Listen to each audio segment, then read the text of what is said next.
महागणाधिपतये नमः। ओं नमो विश्वक्षेणाय नमः। ओं नमो लक्ष्मीनारायणाय नमः। श्रीं महालक्ष्मीमातायै नमः। ह्रीं महाविष्णुपितायै नमः। ब्रह्मदेवादिशेषानसेनागरुडा शङ्खचक्रगदाधार्यै नमः। हृदाङ्गवाण्यै नमः। श्री महाविष्णुगुरुभ्यो नमः। हरि ओं। భగవద్బంధువులారా, మీ అందరికీ నా తరపున హృదయపూర్వక నమస్కారాలు. ఎంతో ఆసక్తిగా వీక్షిస్తున్నటువంటి మీ అందరికీ కూడా సదా ఆ శ్రీమన్నారాయణుడు ఇళ్ళవెల్లా మీతో ఉంటూ మిమ్మల్ని ముందుకు నడపాలని మనస్ఫూర్తిగా కోరుకుంటున్నాను. ఇవాళ మనం నేను చెప్పినట్టుగా లాస్ట్ వీడియోలో నేను చెప్పినట్టుగా ఇక విష్ణు సహస్రంలోకి నిదానంగా వెళ్ళిపోదాం. ఎలాగంటే విష్ణు సహస్రంలోకి వెళ్ళే ముందు గురు ప్రార్థన ఒకటి రామానుజుల వారు మనకి, తద్వారా చిన్నజీయర్ స్వామి వారు ఒక గురు పరంపర మంత్రాన్ని ఉపదేశించారు. దాన్ని చెప్పుకుని తర్వాత లక్ష్మీ అష్టోత్తరాన్ని చెప్పుకుని రేపటి నుంచి మనం విష్ణు సహస్రంలో ప్రతి ఒక్కొక్క శ్లోకాన్ని దాని యొక్క అర్థాన్ని కూడా వివరంగా స్పష్టంగా తెలుసుకుంటూ నామం యొక్క ప్రాముఖ్యతని, అది మనకి ఇచ్చేటువంటి శక్తిని కూడా తెలుసుకుంటూ నిరంతరం ధ్యానం చేస్తూ స్వామివారి యొక్క ఆశీస్సులకి అర్హులు అవ్వాలని కూడా కోరుకుంటూ నాకు తెలిసినటువంటి విషయ పరిజ్ఞానాన్ని, మంత్ర పరిజ్ఞానాన్ని మీ అందరికీ తెలియజేస్తూ ఉన్నాను. శ్రీ మహావిష్ణు గురుభ్యో నమః. హరి ఓం. శ్రీశైలేశ దయాపాత్రం దీభత్యాదిగురార్ణవం యతీంద్రప్రవణం వందే రమ్యజామాతరాం మునిం లక్ష్మీనాథసమారంభాం నాథాయామునమధ్యమాం అస్మదాచార్యపర్యంతాం వందే గురుపరంపరాం. యో నిత్యమచ్యుతపదాంబుజయుగ్మరుకవ్యామోహతస్థితరాణి తృణాయమేనే అస్మద్గురోర్భగవతో యస్య సింధో రామానుజస్య చరణో శరణం ప్రపద్యే. మాతా పితా యువతయా స్థనయా విభూతి సర్వం యదేవ నియమేన మదయానాం అద్యస్య నః కులపతే వకులాభిరామాం శ్రీమత్తదంగిగుణం ప్రణమామి మూర్ధ్నా భూతం సరస్య మహదాభయవట్టనాథ శ్రీభక్తిసార కులశేఖర యోగివాహన్ భక్తాంగ్రేణు పరకాల యతీంద్రమిశ్రాన్ శ్రీమత్ప్రాంకుశమునిం ప్రణతోస్మి నిత్యం.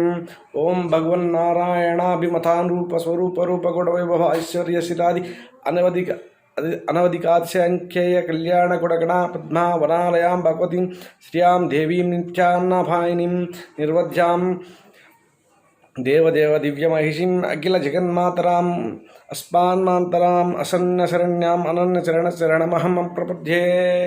ఓం శ్రీ మహావిష్ణు గురుభ్యో నమః. హరి ఓం. శ్రీలక్ష్మీ అష్టోత్తరమస్తోత్రం. దేవ్యువాచ.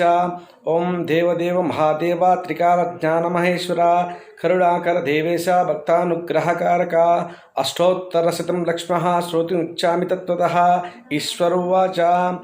దేవదేవ దేవీ సాధు మహాభాగే మహాభాగ్యప్రదాయకం సర్వైశ్వర్యకరం పుణ్యం సర్వపాపప్రణాశనం సర్వదారిద్ర్యశమనం శ్రవణాద్భుక్తిముక్తిదం రాజవశ్యకరం దివ్యం గుహ్యత్తరం పరం దుర్లభం సర్వదేవానాం చతుషష్టికాస్పదం పద్మాదీనాం వరాంతానాం నిధీనాం చదాయకం సమస్తదేవ సంసేవ్యాం అష్టసిద్ధిం కిమత్ర భవనోక్తేన దేవీ ప్రత్యక్షదాయకం తవ ప్రత్యర్థ వక్ష్యామి సమాహితమనాశృణు.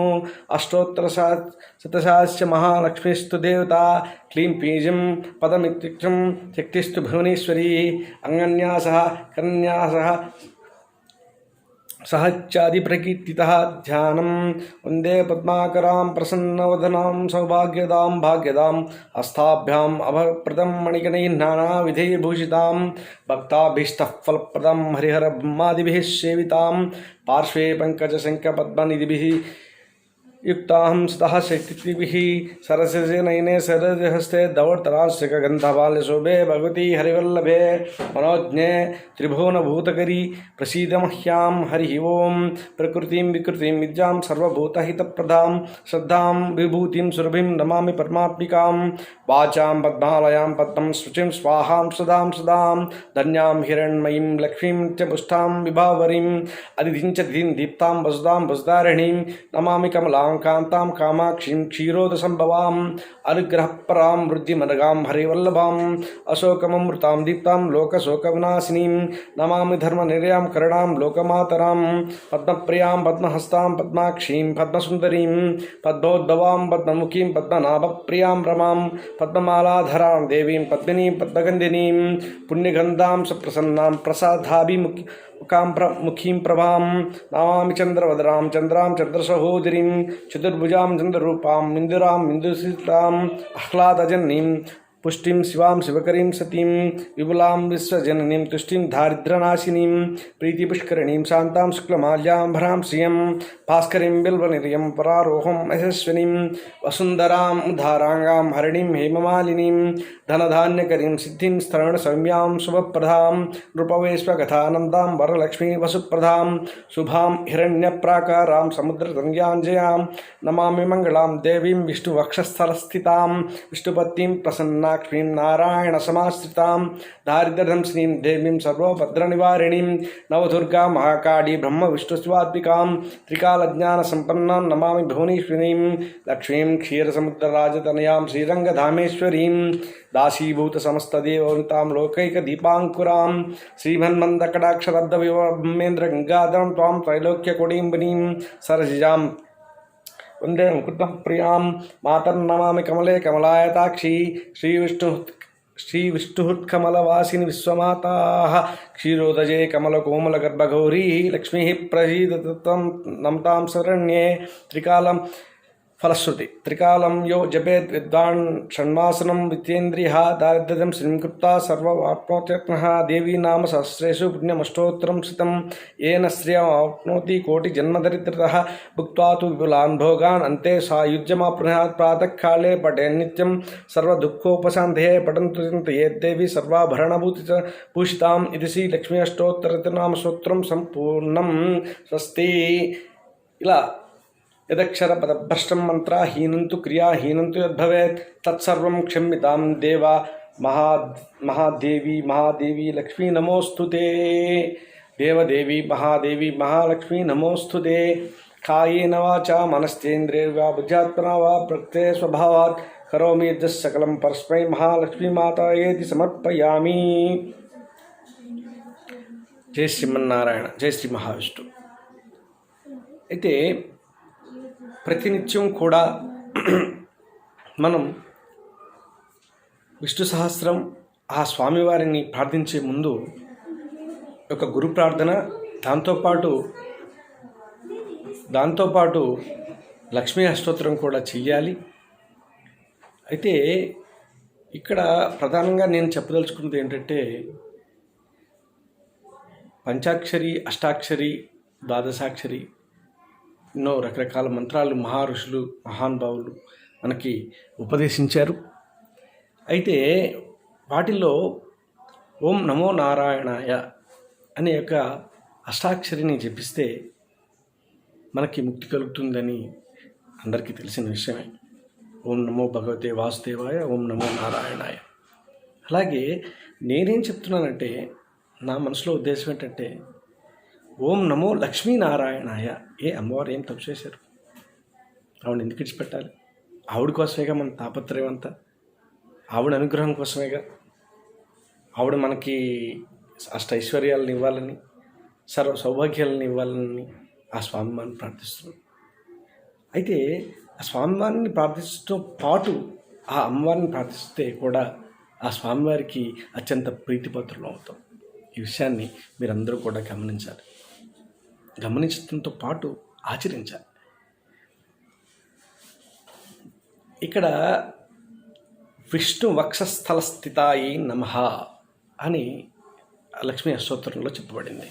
అంటే జగన్మాత అయినటువంటి మహాలక్ష్మీదేవి స్వామివారి యొక్క వక్షస్థలంలో శాశ్వతంగా నివసించి ఉంటుంది.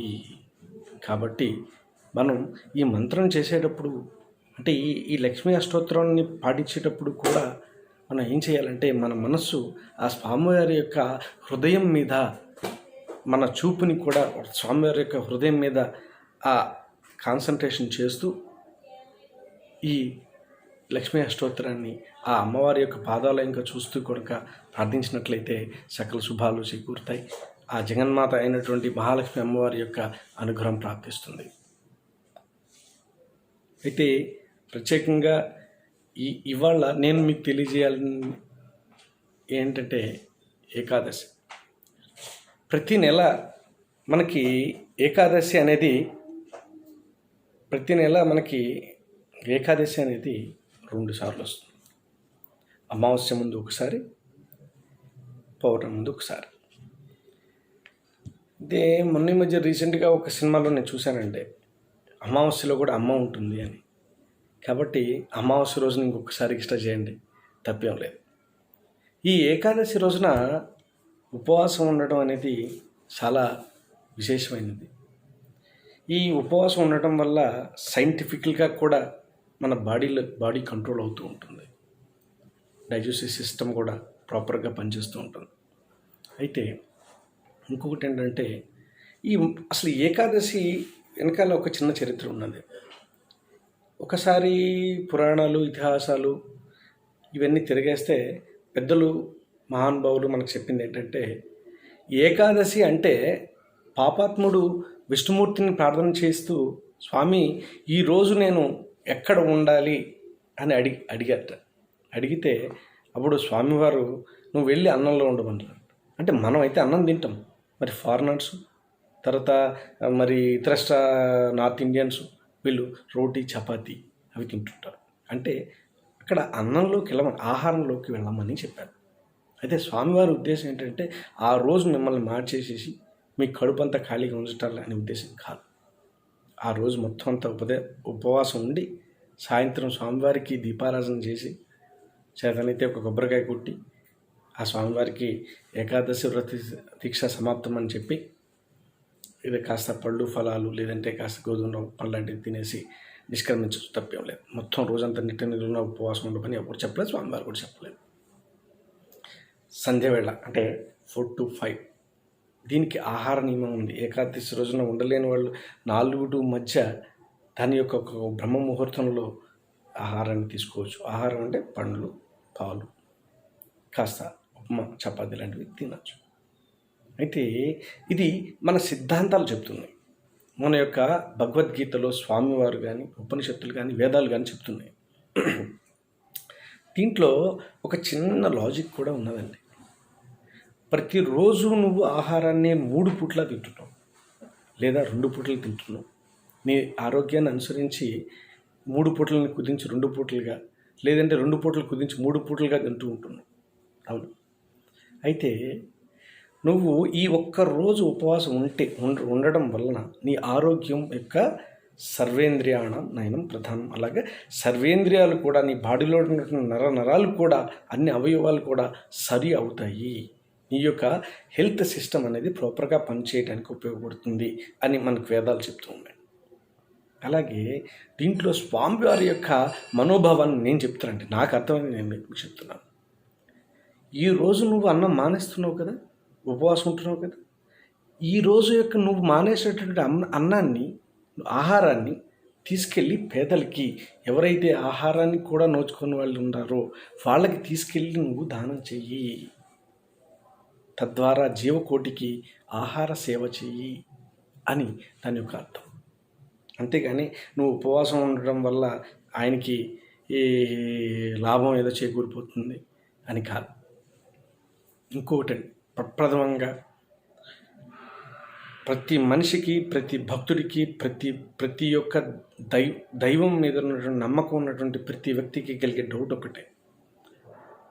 మనం ఈ విష్ణు సహస్రం, లక్ష్మీ అష్టోత్తరం, గురువచనం, హవనం ఈ విధంగా ఎవరికి తోచిన పూజా విధానాన్ని వాళ్ళు చేసుకుంటూ, ఎవరికి నమ్మకానికి తగినట్టుగా వాళ్ళు ప్రవర్తిస్తూ అంటే సేవలు చేసుకుంటూ వెళ్తున్నారు.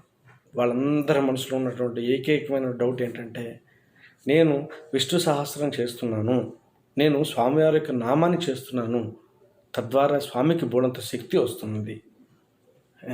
సర్వశక్తి సంపన్నుడు, ఆయనకి శక్తితో పని లేదు. నువ్వు నామాన్ని చేసినా చేయకపోయినా సరే ఆయన సర్వశక్తి సంపన్నుడే. నువ్వు నామం చేయటం వల్ల ఆయనకి ఏమీ చేయకూడదు. నీకే నవరంధ్రాలు సరైతాయి, నీ యొక్క ఇంద్రియాలు పనిచేస్తాయి, నీ బాడీలో ఉన్న అవయవాలు కూడా సక్రమంగా యోగ స్థితిలోకి వస్తాయి. అంతే తప్ప తద్వారా నీ యొక్క జ్ఞాన జ్యోతి వెలిగి నువ్వు చేసే పనిలో మెరుగుదలను నువ్వే నీ అంతటి నీతోనే చేపిస్తున్నాయి. That is called the power of lord Mahavishnu. అది యొక్క భగవంతుడి యొక్క గొప్పతనం. మనిషికి స్వేచ్ఛనిచ్చాడు, ఆలోచన శక్తినిచ్చాడు, బుద్ధినిచ్చాడు. ఈ సద్బుద్ధులను కలిగించాల్సినటువంటి ధర్మం కూడా ఆయనకు ఉన్నది, కలిగించాలి. ఆయన కలిగిస్తారు కూడా. అందుకనే సద్బుద్ధులను కూడా చెప్పారు మనకు. వాటిని పాటించండి. ఆయన ఉదయాన్నే లేవండి, వాకింగ్ చేయండి, దాన ధర్మాలు చేయండి, 4 మంచి మాటలు చెప్పండి, మార్గదర్శకులు కాండి, కష్టపడండి, 10 మందికి ఉపాధి కల్పించండి. ఈ విధమైనటువంటి మార్గాలన్నింటి కూడా మనకి ఉపదేశిస్తూ చెప్తూనే ప్రతి దాంట్లోనూ చెప్తూ, రామాయణంలో కానీ, భారతంలోని, భాగవతంలో కానీ ప్రతి దాంట్లో కూడా ఈ విధంగా చెప్తూనే ఉన్నారు. భగవద్బంధువులారా, ఎస్పెషల్గా ఈ యొక్క విష్ణు సహస్రనామం ప్రపంచానికి నాకు తెలిసిన విధంగా అందరికీ కూడా ప్రతి ఒక్క నామం యొక్క విశిష్టత, అర్థాన్ని కూడా చెప్పదలుచుకున్నాను. ఏ ఫలము ఆశించకుండానే చెప్పదలుచుకున్నాను. చెప్తాను, కంప్లీట్ చేస్తాను. ఇవాళ మనం గురు ప్రార్థన, లక్ష్మీ అష్టోత్తరం చేశాం. ఇది నేను ప్రతిరోజు మీకు వీడియోలో చెప్పలేను. ఇక నెక్స్ట్ వీడియోలో నుంచి విష్ణు సహస్రంలోకి వెళ్ళిపోతాను. ఉత్తరపీఠిక, పూర్వపీఠిక, విష్ణు సహస్రం, తర్వాత ఈ విధంగా ప్రతిదానికి కూడా మీనింగ్ చెప్పుకుంటూ కూడా ముందుకి అలా మనం ఈ ఎపిసోడ్స్ ద్వారా, ఈ వీడియోస్ ద్వారా వెళ్ళిపోతూ ఉంటాం. అయితే ఈ మధ్యలో కూడా మనం కొంత తెలుసుకోవాల్సి ఉన్నది. విష్ణుమూర్తి చాలా కష్టమైనటువంటి భగవంతుడు, తొందరగా అనుగ్రహించడు.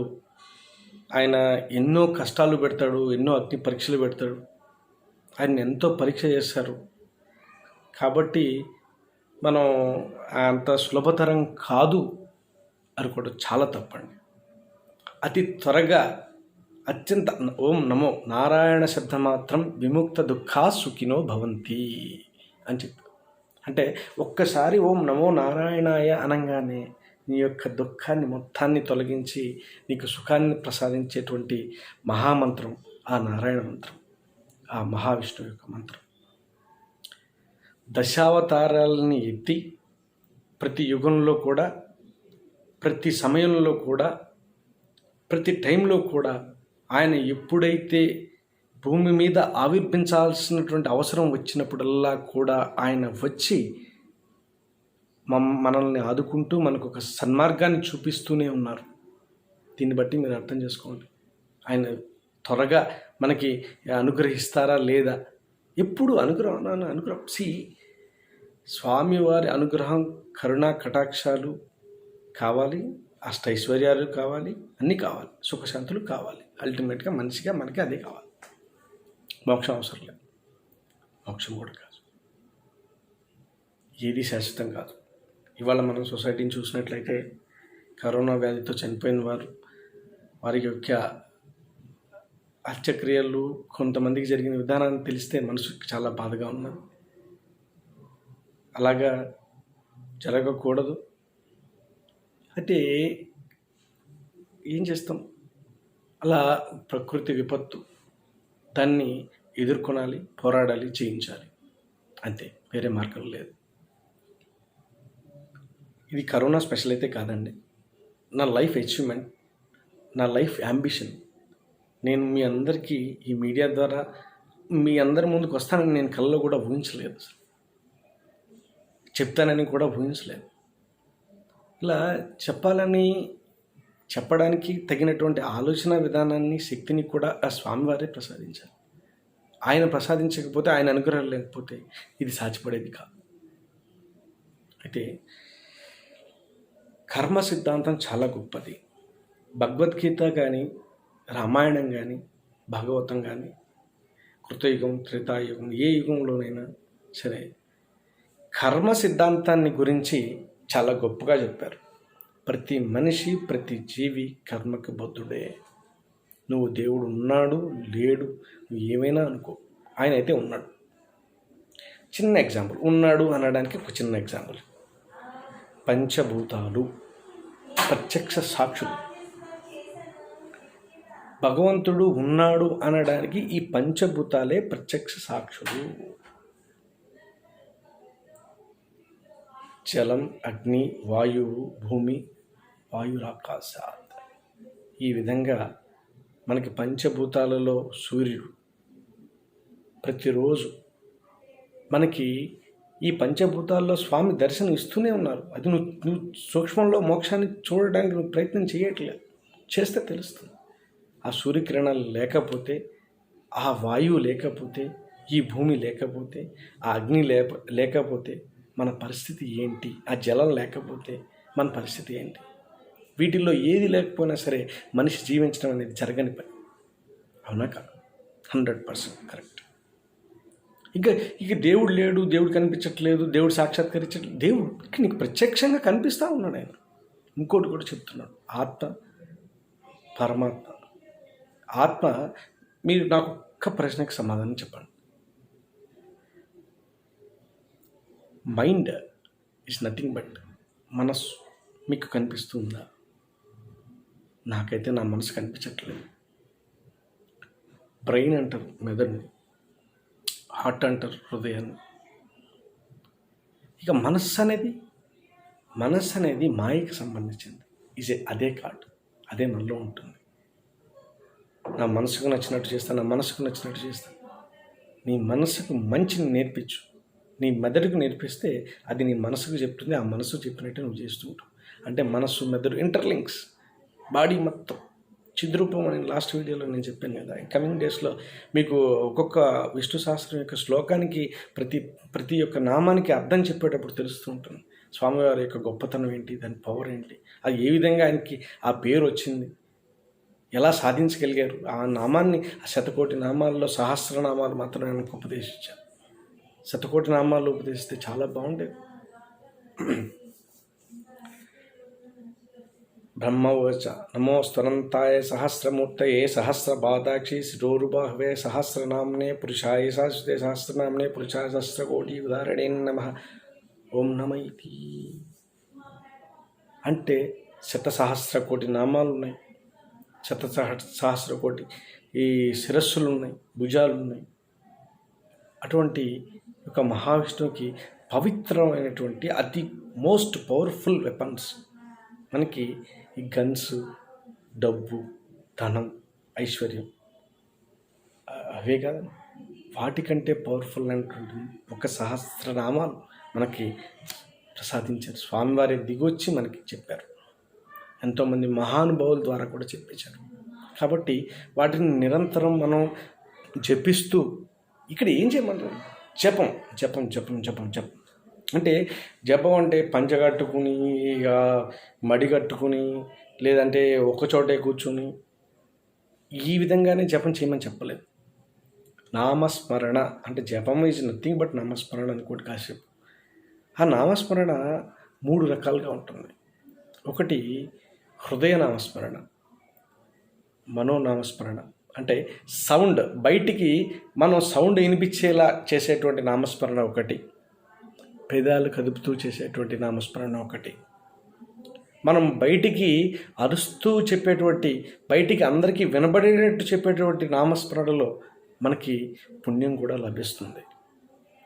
పెదాలు కదుపుతూ చేసేటువంటి నామస్మరణకి మన దేహశుద్ధి అవుతూ ఉంటుంది. మన మనస్సుతో చేసేటువంటి నామస్మరణకి మనోహశుద్ధి అవుతూ ఉంటుంది. అంటే మనస్సుతో గరుడ పురాణంలో చెప్పినట్టు మనస్సుతో చేసినటువంటి తప్పులకి మనస్సు బాధపడుతుంది, చేతితో చేసినటువంటి తప్పులకి చేతులు బాధపడతాయి. శరీరంతో చేసినటువంటి తప్పులు శరీరం బాధపడుతూ ఉంటుంది, బాధ పెడుతూ ఉంటాడు. ఆయన ఏం పెట్టాడు, అదంతా మాట. అలా అలా సిచ్యువేషన్స్ అలా అయిపోతాయి అంతే. మీరు ఎవరినో కొట్టారు, వాటి సమయం చూసుకుని మిమ్మల్ని కొడతారు అంతే. అదే ఆయన ఆయన ఆయన కొట్టలేదు, వచ్చి ఆయన కొడితే మనం ఉండవు, దెబ్బ కొట్టు అలాగే. అయితే ఏంటంటే ఇక్కడ కర్మ సిద్ధాంతం గురించి మళ్ళీ అటు వెళ్దాం కాసేపు. ఈ కర్మ సిద్ధాంతాన్ని నేను కూడా తప్పించలేను అని క్లియర్ కట్గా స్వామివారు మనకి భగవద్గీతలో చాలా వివరంగా చెప్పేశారు. మరి అలాంటప్పుడు ఈ విష్ణు సహస్రాలు చేసి ఈ లక్ష్మీ అష్టోత్తరాలు చేసి ఏం సాధిస్తాం గురువుగారు అని మీరు అడగచ్చు, తప్పేం లేదు. నేను కూడా చాలామంది మా గురుదేవుల్ని అడిగాను. నా సాక్షాత్తు శ్రీమన్నారాయణ ఆ శ్రీమహావిష్ణువు నా గురువు అండి, అంతే, దీంట్లో డౌట్ ఏం లేదు. I'm telling you openly who is my Guru, lord మహావిష్ణువు ఓన్లీ. రైట్ కదా. కర్మ బలీయంగా ఉన్నది. నీ కర్మ ఎలా ఉన్నదంటే కోట్ల ఆస్తి ఉన్నది, అండదండలు ఉన్నాయి, అన్నీ ఉన్నాయి, కానీ అన్నం తినలేకపోతుంది. అన్నం చూస్తే పురుగులు గాను, పెట్టేవాళ్ళు లేక బాధపడుతున్నాం. ఉన్న డబ్బును దాచుకోవడానికి భయం, అమ్మో ఆ డబ్బు ఎలా దాయాలి ఏంటి, రాత్రికి ఎవరు వస్తారేంటి. సరే, ఇవన్నీ కూడా కర్మ కిందకే వస్తాయి.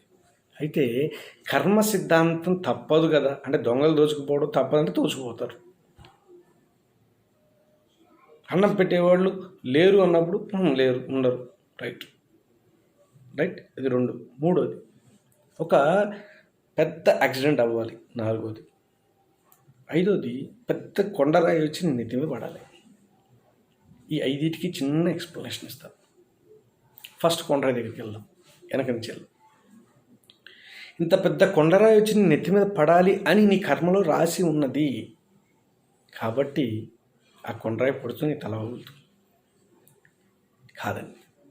నువ్వు ఈ నామస్మరణ చేయడం వల్ల ఆ శ్రీ మహావిష్ణువుని నమ్ముకుని శరణాగతి చేస్తూ నిరంతరం మనసు ద్వారా కానీ పెదాలు కదపడం ద్వారా కానీ బయటికి గట్టిగా స్వామివారి యొక్క నామస్మరణ చేస్తూ కానీ నువ్వు కనుక నియమనిష్టలతో అంటే మడి ఆచార వ్యవహారాల గురించి నేను చెప్పడం.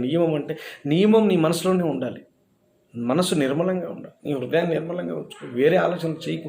నీ యొక్క ఆలోచన అంతా కూడా ఆ శేషపాన్పుపై పోలించినటువంటి మహావిష్ణువు మీద, ఆ స్వామివారి పాదాల దగ్గర ఉన్న జగన్మాత అయినటువంటి మహాలక్ష్మి అమ్మవారి యొక్క పాదాల మీద, ఆయన నాభిలోంచి పుట్టినటువంటి బ్రహ్మదేవుల వారి యొక్క పాదాల మీద, ఆ ఆదిశేషు మీద, ఆ గరుడు మీద, ఆ శంఖ చక్ర గదాధారి మీద కాన్సన్ట్రేట్ చేస్తూ వాళ్ళకు కనిపిస్తున్నట్టుగానే నీ మనసులో ఊహించుకున్నట్లయితే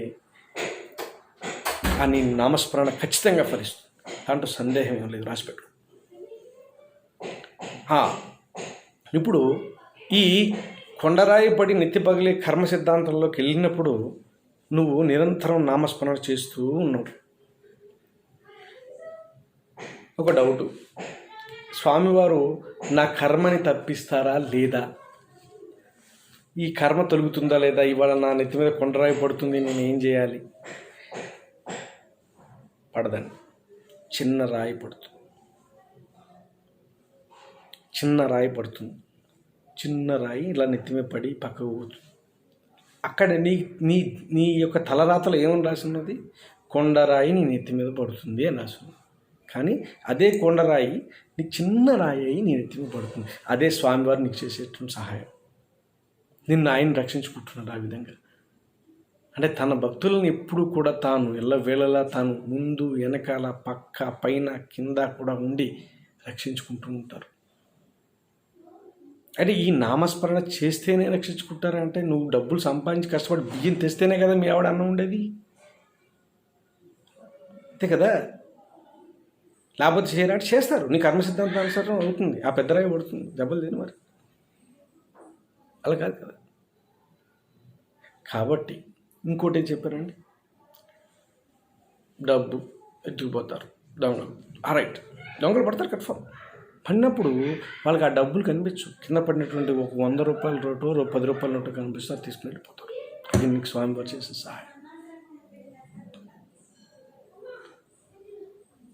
ఈ విధంగా కర్మని శాశ్వతంగా తప్పించకపోయినా సూక్ష్మంగా చేసి మిమ్మల్ని ఎల్లవేళల్లా తన సొంత బిడ్డలు ఆయన సొంత బిడ్డలు అందరూ కాకపోతే అత్యంత ప్రీతిపాత్రులాగా చూసుకుంటూ ఉంటారు. ఆ శక్తి మీకు రావాలి అంటే నిరంతరం ఆయన నామస్మరణలో మునిగి తేలాలి. తేలినప్పుడు ఏమవుతుందంటే, నేను ఒక సైన్స్ సబ్జెక్ట్ చదివాను.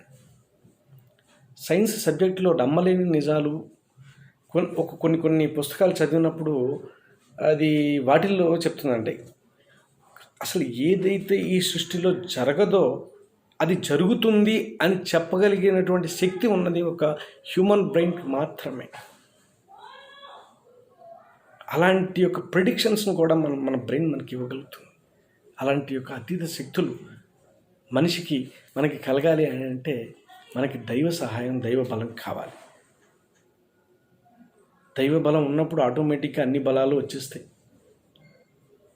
ఇక మనుషుల బలం, అటు ఆర్థిక బలం, అంగబలం, అండబలం అన్నీ వచ్చేస్తాయి. మీరు దేనిని ఆశించకుండా స్వామివారి మీద మీ యొక్క కష్టాలు, బాధలు, నష్టాలు ఓపెన్గా ఆయన పటాన్ దగ్గరికి వెళ్ళి, నేనేం చెప్పట్లేదు, పెద్ద పెద్ద విగ్రహాలు తీసుకురండి, రోజు పంచామృతాలతో అభిషేకం చేయండి, రోజు ధూపదీప నైవేద్యాలు పెట్టండి అని ఏం చెప్తలేదు. అసలు నైవేద్యం ఏం పెట్టకండి. అసలు నైవేద్యం అంటే మనం పెట్టే నైవేద్యం తింటే కనుక మనం ఆయన తినేంత నైవేద్యం మనం పెట్టలేము. మనకు అంత శక్తి లేదు, స్తోమత లేదు. నేను రిలయన్స్ సంపాదించుకోవడం లేదు నాకు తెలిసి. కాబట్టి పెట్టకండి అంటే పెట్టగలిగినంత పెట్టండి. పటికి బెల్లం రెండు పటికి బెల్లం ముక్కలు పెట్టాలనుకుంటే పెట్టండి, తప్పలేదు, అంతే, సంతోషిస్తుంది. ఆ కుచేలుడికి చిన్నంత అటుకులు, 2 అటుకులు, ఇంట్లో ఉన్నటువంటి మారుమూలు ఉన్నటువంటి అటుకులు తీసుకెళ్ళి ఇచ్చినందుకే ఆయన వరాలు ఇచ్చేసేసి కౌగిలించుకొని ఆలింగనం చేసుకుని ఆయనకి శతసహస్ర కోట్ల రూపాయలను సంపదలను, సిరి సంపదలను, అష్టైశ్వర్యాలను ప్రసాదించినటువంటి ఆ మహావిష్ణువు, సర్వశక్తి సంపన్నుడు, మహాచక్రవర్తి, జగత్పిత, జగన్నాథుడు అయినటువంటి మహావిష్ణువు అంతటి గొప్పవాడు. ఒక చిన్న తులసి దళానికి తుగిపోయి కొన్ని కిలోలు బంగారం పెడితే కూడా ఆ స్వామివారిని తోచలేనిది ఒక చిన్న తులసి దళం తోచేసింది. అంటే దీన్ని బట్టి మీరు ఏమర్థం చేసుకోవాలి అంటే, ప్రతి ఇంటిలో కూడా మన ఇళ్లలో తులసి చెట్లను కంపల్సరీగా పెంచండి. మీకు లేకపోతే ఎక్కడన్నా తులసి చెట్లు ఉంటే పక్వానికి వచ్చినటువంటి ఆ తులసి విత్తనాలు తీసుకొచ్చి చిన్న మట్టి కుండీలో అవే పెరుగుతుంటాయి, ఫ్రీగా పెరుగుతుంటాయి. ఒక చిన్న గ్లాసు నీళ్ళు పోయి సరిపోతుంది. ప్రతిరోజు వీలైతే స్వామివారికి తులసి దళాన్ని ఆయన పాదాల మీద పెట్టండి. ఆ పెట్టిన తులసి దళాన్ని తీసుకుని తెల్లారి మీరు నోట్లో వేసుకుని తినండి. ఇక్కడ కూడా స్వామి తన స్వార్థం లేకుండా నిస్వార్థంగా మనకు ఒక మాట చెప్పారండి. ఏమండి, మనం తులసి దళం పెడుతున్నాం కదా స్వామివారికి. ఆ తులసి దళం పెట్టినప్పుడు ఆయన పులకించిపోయి, ఓకే భక్త, నీ కోరికలను నేను తీరుస్తా, నీ యోగక్షేమాలను నేను చూసుకుంటా, యోగక్షేమం వహామ్యహం అంటూ ఆ తులసి దళాన్ని మళ్ళీ ఆయన మనకే ఇచ్చేస్తున్నారు. మనం తింటున్నాం. తులసి దళంలో ఉన్నటువంటి ఇమ్యూనిటీ పవర్ ఏ పత్రంలో, ఏ దళంలో కూడా లేదు మిత్రమా. ఫస్ట్ అది తెలుసు. You must know it. Where is the immunity power in that all the trees in the rest of the world.